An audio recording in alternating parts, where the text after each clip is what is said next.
अगली कुंजी उस रिपोर्ट पर आधारित है जिसमें दंगों के छिपे हुए सच हैं, कुछ पुराने लेकिन महत्वपूर्ण तथ्य हैं, वोटों के सॉलिड ध्रुवीकरण की आशंका है, राजनीतिक चिंगारी फैलने का डर है और कुछ बहुत तीखे सवाल हैं।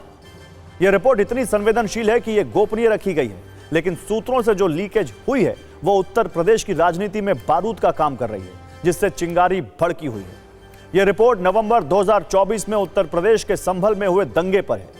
न्यायिक आयोग ने संभल दंगे पर 450 पन्नों की एक रिपोर्ट तैयार की है, जिसे आज उत्तर प्रदेश के मुख्यमंत्री योगी आदित्यनाथ को सौंप दिया गया। वैसे तो दावा किया गया है कि सब कुछ गोपनीय है, इसलिए आयोग ने आधिकारिक तौर पर कुछ नहीं बताया है, लेकिन सूत्रों से जो खबर है उसमें 3 बड़ी बातें। पहली बात, दंगे हुए नहीं बल्कि दंगे भड़काए गए, इसके लिए बड़ी साजिश की गई थी। दूसरी बात, दंगे में हिंदुओं को मारने का प्लान था, बाहर से दंगाई बुलाए गए थे। और तीसरी बात, दंगों और तुष्टीकरण की राजनीति ने संभल में डेमोग्राफी बदल दी है, यानी संभल में हिंदू कम होते जा रहे हैं और मुसलमान बढ़ते गए। दरअसल यह मामला थोड़ा पुराना है, इसलिए आपको शुरू से समझाते हैं। पिछले वर्ष यानी नवंबर 2024 में कोर्ट के ऑर्डर पर संभल के जामा मस्जिद का सर्वे होना था। मुस्लिम पक्ष सर्वे का विरोध कर रहा था, बावजूद इसके सर्वे शुरू हुआ, लेकिन इस दौरान वहां तनाव बढ़ गया, जिसके बाद में संभल में दंगे हो गए। तब तो किसी तरह से दंगों पर काबू पा लिया गया, लेकिन सवाल यह था कि दंगे हुए क्यों। इसी सवाल के जवाब को जानने के लिए यूपी सरकार ने एक न्यायिक आयोग का गठन किया। इस न्यायिक आयोग में इलाहाबाद हाईकोर्ट के रिटायर्ड जस्टिस देवेंद्र कुमार अरोड़ा और retired IAS Amit Mohan, retired IPS Arvind Kumar Jain थे।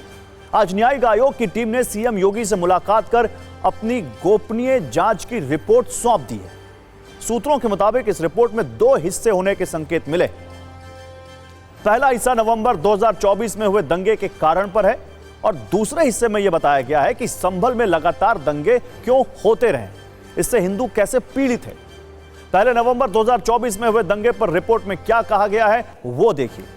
इसमें कहा गया है कि 24 नवंबर 2024 की संभल हिंसा पूर्व नियोजित और षड्यंत्र का नतीजा था।